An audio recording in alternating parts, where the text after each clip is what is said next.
Okay, today's project, we're gonna add an outlet to this box. So this is currently a single gang outlet. We're gonna make this a dual gang, so we're gonna add a secondary outlet to the side of this.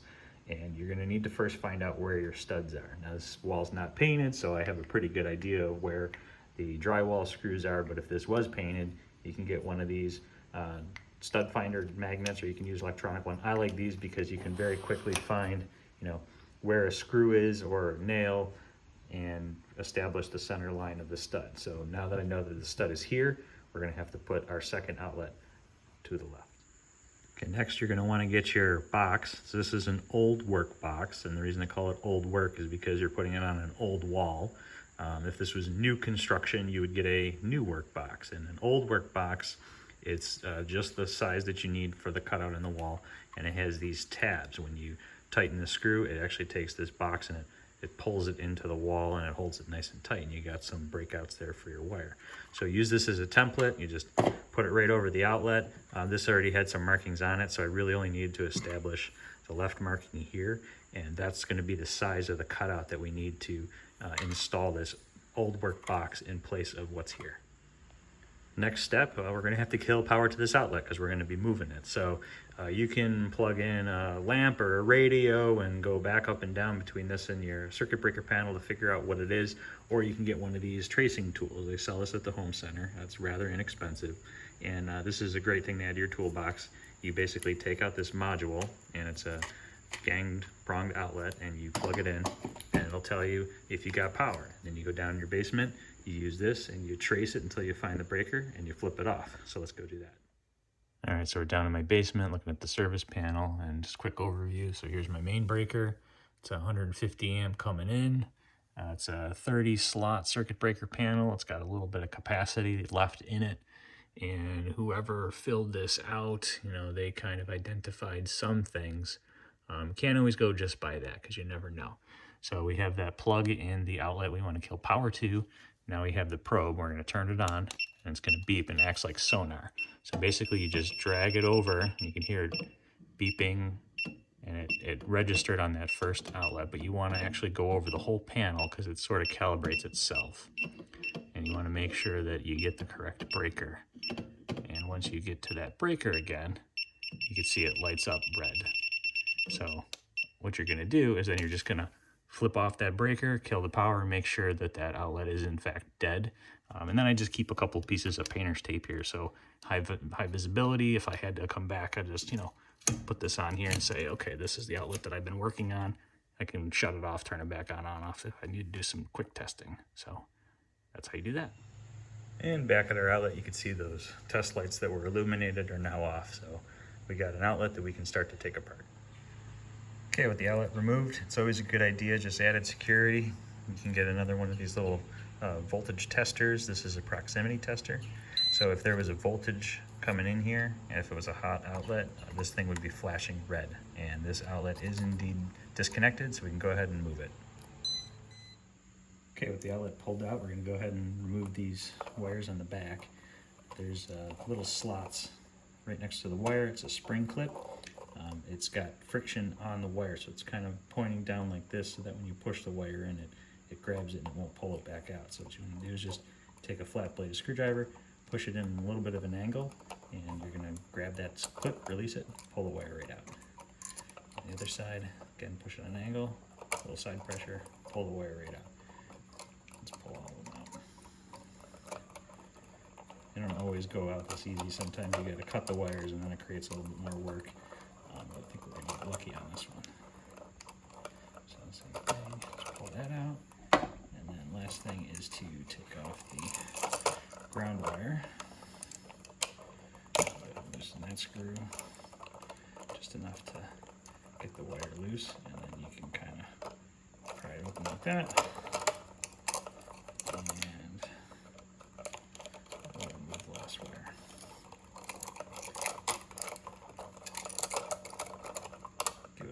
Little bend, pops right off. So I remove the outlet. All right, let's look inside the outlet. So you can see there's two wires coming in from the bottom of the box. One of these is going to be a feed line. So one of these is going to be directly from the panel or from another outlet that was hot. and then the other one is going to be the jump for a secondary outlet or some other source. Could be a light, could be, you know, any number of things.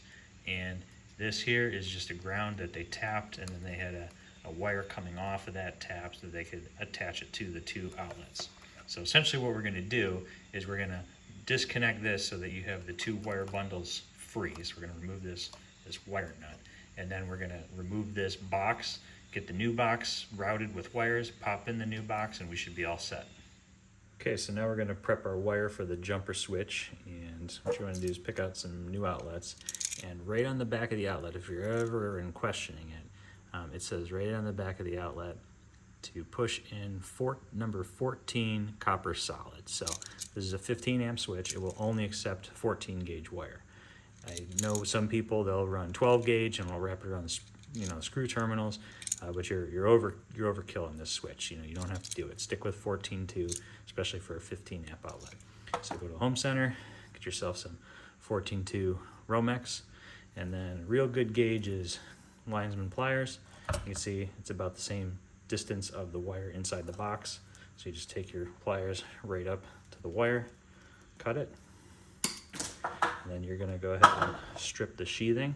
So they have these little sheathing tools which are really nice. There's a little tiny guide inside there that's a little knife, kind of like a seam ripper, and you're gonna put it on the end, catch that sheathing.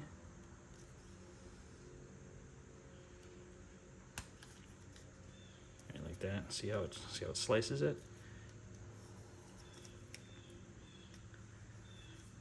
Go ahead and feed it all the way through. Like that. Pull your wire out.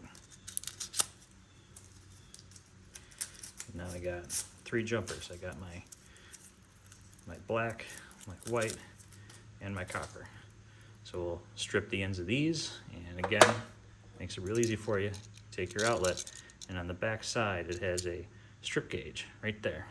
So there's a little arrow that tells you exactly how far to strip it, and you're going to strip the wire so that it's long enough to push inside these terminals. Okay, so different outlets, I should clarify that strip gauge. Some of them, they have a recess that goes along the back. This one's actually vertically. So when you take your wire and you strip it, if you put it on the back side of the switch, there's like a little detent there, and you just want to make sure that it's the right length. And if you notice, these wires here, they're actually quite a bit longer. So what we're going to wind up doing is, after we pull this out before we prep it, we're going to trim these down, because this is a different outlet. It doesn't require as long of a wire. So okay, let's get this box out of the wall. Okay, so first thing we're going to do, double check our measurement with our new box. Box is going to be installed on a wall in this orientation. So all I'm doing is just looking at the marks I have on the wall. Looks like I actually got a little bit of play here. So I think what we do is I'm gonna cut it a little bit smaller, and then when we get the old box out, we can fine tune this thing so it sits in there level. I do know that they did the same thing we did on our other outlet. They back buttered this to fill this in a little bit. Once we get this out, we might actually bring it in this way a little bit. So you can see I got a little excess underneath here. I can get my drywall knife in. Can't really get anything up at the top, so I'll just start at the bottom here. And all I'm gonna do is just take real light plunge cuts, just enough to get it started. And I'll cut on something. If you notice, this little wire is loose here, and I just want to make sure that I'm not cutting the wire, that I'm actually cutting just the drywall. So just take your time. You don't have to rush this, as you saw what happened when we rushed it with the pry bar. And then in order to get this piece out, I'm actually going to go ahead and do a plunge cut away from my mark. Kind of work it up and down a little bit. Just get it started. And once you get through, like that, again, just small marks. This is the exterior wall, so I know there's some insulation back there. You could also use a multi-tool, that's fine. It's not going to hurt anything. Up here, we'll kind of do the same thing. We'll do a little bit of a maneuvering of the saw, get it where we want it to, and then pull that section right out. Try not to ruin your paper. So there you can see there's insulation. There's my other wire down inside there. zoom in so you can see. So there's my wire on the back side of the box there. There's insulation here, and now I got my hole open enough I can get this box out. Okay, so this style box, there's actually a nail here, and then there's a nail up here. So what I did is I went ahead and I removed, you know, this compound that was put here to kind of true up the box, because now we're removing the box. So I went ahead and loosened that. And painter's tools, they work great. Scrapers, you know, get that crud out of there, because we're going to want to access the side of this box. So you can kind of get in here, right where those nails are, start to pry it a little bit. You hear that pop?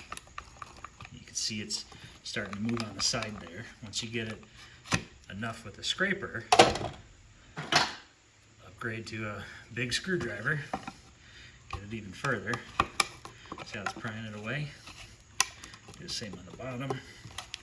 And you're trying not to deform this edge. You can see where they cut it. There's actually a gap on this side here. So it's a good thing I didn't just go all the way to my line, because we can cover most of this up with the wall plate. So go ahead and pry the switch out, and I'm just twisting the screwdriver right on where that nail is. There you go. Almost out. And once you're reaching the end of your screwdriver, get a little pry bar, and just give it a little pop. And also get in there and just give it a little twist. There we go. And again, you got to be really careful. There's insulation back here. I'm trying my best not to damage it, because once this box is loose, we're going to have to try and finagle it out of here without causing further damage. Box is loose. See that? And I'm going to try and get this out. May have gotten lucky with the side of that opening, because I got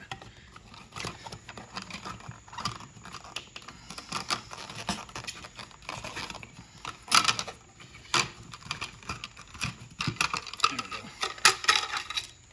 Pull your outlet out. So you notice on the box we pulled out, there's these friction clips for the wires, and those are actually pulled out. So if you still have them installed, what happens is it'll grab the wire kind of like a Chinese finger trap, and when you try to pull the wire out, it doesn't come out of the box easily. So if you ever have to do any rework, it really makes it kind of difficult. So look inside the wall, you can see the wire's well supported, it's all kind of stapled. I don't really have to worry about these wires falling in the wall. So I'm going to go ahead and pull these out as well. You basically just pop it open with your screwdriver, grab it with your pliers, go back and forth a couple of times, give it a twist.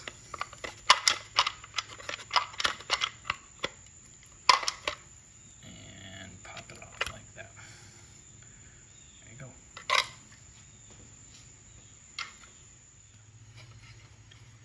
Okay, with those removed, we're going to go ahead and slide our wires back in. Keep the same orientation. We'll put the one that was on the right back on the right side, the one that was on the left back on the left side. And this is more of a test fit. We're going to see how close we got. So again, these flaps are here. That's what's going to pull the box into the wall. You're just going to kind of like tuck it in, and let's see how good we did. Actually, that's pretty good, almost right where it needs to be. So we're going to just file this off a little bit more, and we're going to slide it in. So let's go ahead and take our knife again. And you're just going to kind of like chip away at it.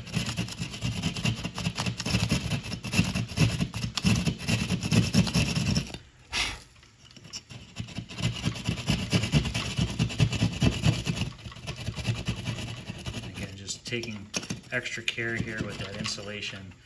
It does have a few nicks on it. It's not going to really hurt anything, but we don't want to get in there and do more damage. Just let all that stuff fall in the wall, that's fine. And then, there we go. Give that a pop, and we are in the wall. Okay. Take our screwdriver, and you just tighten these up like you would just a screw. It's going to take that flap when I twist it, it's going to move that flap up, and then as I tighten, it's going to pull it back, and it'll hold this box right in the wall. You can feel it when it starts to tighten up. You don't want to over tighten it, because you can strip the screw, loose, starting to grab the wall, and right about there. So I'll do the same on this side. Again, push it in. Do the tab started. Usually the first 3 or 4 turns, because it's tapping that plastic flap, it takes a little effort, but then once it's started, it loosens up. And I don't know if you saw it, I actually drew this in slightly, so just give it another half turn. And then what I like to do is just take my hands and grab the edges of the box and just kind of pull on it. Make sure it's in there nice. So let's wire our outlets back up. Okay, here's a neat trick. So if you're like me and you've been doing this, when you go to make your hooks, your shepherd's hooks, you probably grab just a pair of pliers, grab it and bend it. The problem is when you do that, it kinks the wire. See that kink right there? So that's actually a stress point on it. Better method is you take your pliers, your wire strippers. You see this hole? It says AWG solid, right? This is actually a bending feature. So what you do is you take your wire and you just push it through the hole just enough for it to grab it, and you just push it through, and all you do is you just bend it around like that. Look at how nice that is. I didn't know that for 40 years. You're telling me for 40 years. Yep, I'm telling you for 40 years. That's for bending wires. Okay, next lesson for today. So I bent my wire and I tightened it with a Phillips screwdriver bit on this screw. This is not actually a Phillips screwdriver tip. This is a combination tip. If you go to the home center and you look for a combination tip, I think it's an IE combination tip. It's more like a cross, exactly this pattern that you see here. So if you use a Phillips bit in here, yeah, it seems like it fits. And when you go to tighten it, it'll tighten a certain amount, and then it'll start to back the screwdriver out of the hole. It'll pop it out like that. So if you don't have a combination tip, don't use the Phillips. Actually, use barge flat blade, because you can get way more torque on this. So I tightened this by hand as much as I could with the Phillips. I'm just going to do it with this flat blade. And look, I get a whole nother quarter turn out of that. So obviously I'm going to reorient this wire, but I just wanted to show you that that is not for a Phillips tip screwdriver. Okay, so I went ahead and prepped my outlets. So here they are with all the jumpers. So your hot line, which is your black wire, is going to go into the brass screw, and then your neutral, which is the white line, is going to go to the silver screw. So you can see here, say this is my feed line. This is going to come in to the first outlet, and then it's going to jump to the second outlet, and then it's going to come out into the feed line here. This is the same thing that the original outlet was doing, where it was just all plugged into the back side and was jumping inside the outlet. So I'm going to actually jump it from outlet to outlet. So that's going to put these 2 outlets in parallel, which means I'll be able to have 4 working outlets off of that same 15 amp breaker. Okay, here's the outlet installed, but there's a catch. I want to point something out. So this is the outlet box I took out. And if you notice, this has got a smooth edge. The old work box that I put in, it has this flanged edge. You see that recess right there? It's to accept the outlet without the ears on it. If you leave the ears on it, it actually creates a gap on the back, and it's suspended almost like a bridge. So here's an outlet, right? So when this is installed, it sits up on that flange like that and has a tendency to rock over time and loosen up. If you take those ears off, you can then have this outlet flat against the wall, tighten it down correctly. It's less likely to move on you, and then it'll stay nice and tight and not going to get loose, and your wall plate will line up even better. So I just wanted to illustrate that and go take these ears off, and then obviously the wall's not painted. I'll show you what it looks like with the trim plate and stuff. Okay, outlet's back on, power is on. Take my probe, can guarantee, yep, I do have voltage on all 4 outlets, so that's good. And then you do a circuit check, so if everything's wired in correctly, I should get 2 yellow lines when I plug this in. So first outlet, 2 bars. Number 2, got 2 bars. Number 3, 2 bars. And number 4 2-bars. And the reason that snaps in, these are the tamper resistant ones, so it's actually got a little bit of a plastic flap on there. I like using these in a garage, particularly in a dusty environment. It just helps keep the plugs clean when they're not in use. So you take your cover plate, we'll screw it on when we're done painting the wall, and it's such a nice fit, you don't even really need screws to hold it. But for today, we'll call this a success.